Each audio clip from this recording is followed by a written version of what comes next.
Hey guys, I'm recording this with my new Nokia Lumia 928. I've been a Windows Phone user for a while, but that's not what we're going to talk about here. So here I have three games I picked up for the PS3.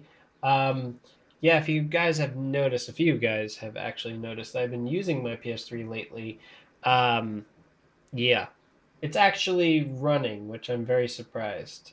I'll even show you guys. This is my new setup, by the way. It's a lot of cool stuff.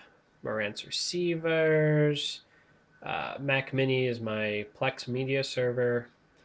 Got my two screens. Got my rig. Got my microphone. Recording equipment. Got the Wii U. It's my Sony Handycam camcorder. Got some games. There's the PS3 all the way over there.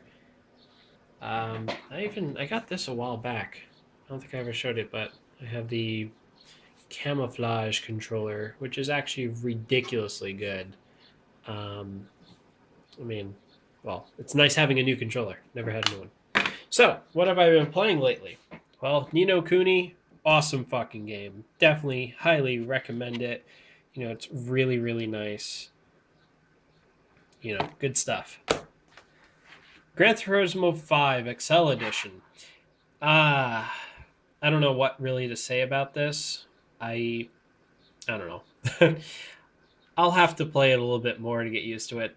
I just think if you're a fan of arcade racers, this game is just definitely not for you. It just no. I'm not even gonna bother. But you know, it's the XL edition, which includes all those damn updates installed. This game is just a convoluted mess when it comes to updates, installs, and everything. Partly why I hate the PS3. If you want to know why I hate the PS3, buy this game and you'll know. Next, Bayonetta.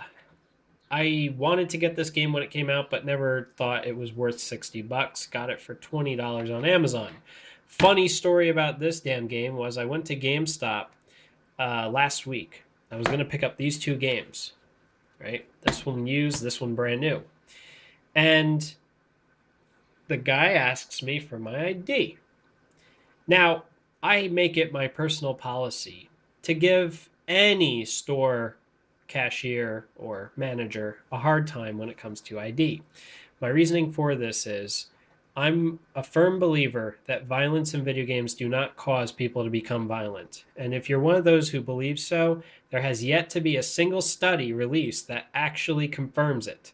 Every study thus far has proven otherwise, has proven that video game violence does not create violent people. So if you have a store who's pretending that they're doing the right thing, a store who believes we need to protect society by ensuring the person who's buying said game has ID, I have a problem with that, especially being 24 years old. You know, I'm 24. I can understand if I was 18 or 17 and I looked like a kid and you would kind of question my age, but I'm 20 fucking 4 years old and I don't need to be carded to buy games. I'm an adult, you know? It annoys me. The other thing is when arguing with said store owner or manager, he says, well, it's the law. Again, it is not the law. It never has been and will never be the law against violent video games or immature games. He also proceeded to say, well, we're doing it so the government doesn't do it. Again, another stupid reason because the government tried 5 times in many different states to pass some sort of law that would ban a retailer from selling rated mature games to minors. All 5 of them were shot down, one after another, because every state deemed it unconstitutional to mandate a restriction on games. I don't understand why GameStop does this. Sometimes they don't card me.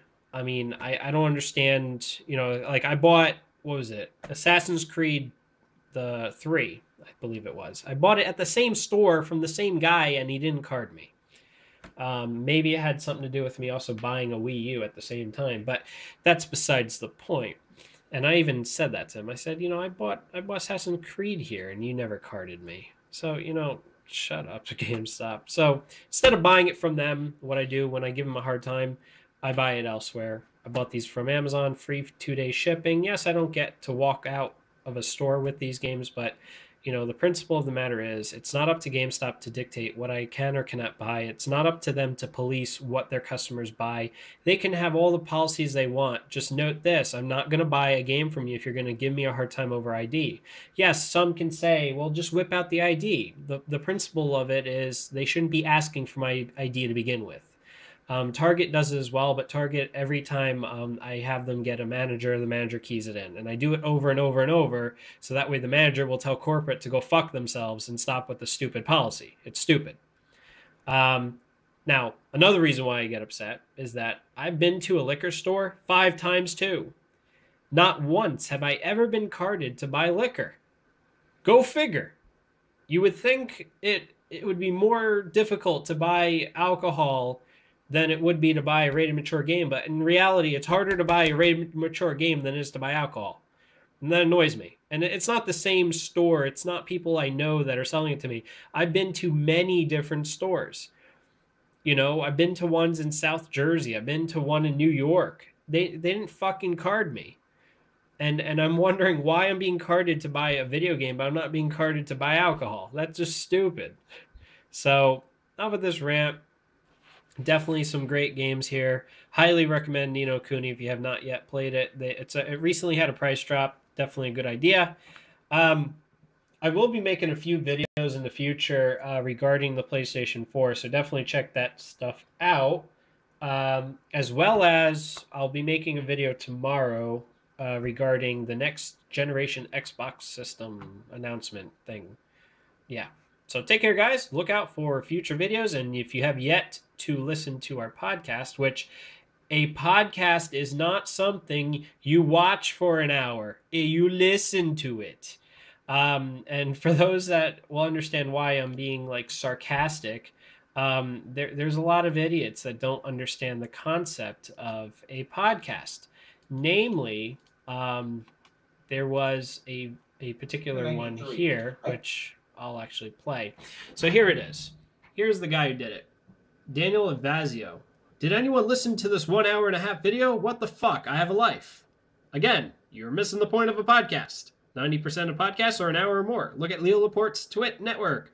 Every show is an hour and a half, sometimes 2 hours. Podtoid from Destructoid is 2 hours sometimes. You are not watching a video. You are listening to a radio show. And I just don't understand why some people don't get the point of my podcast. So, take care, guys. Look out for future videos.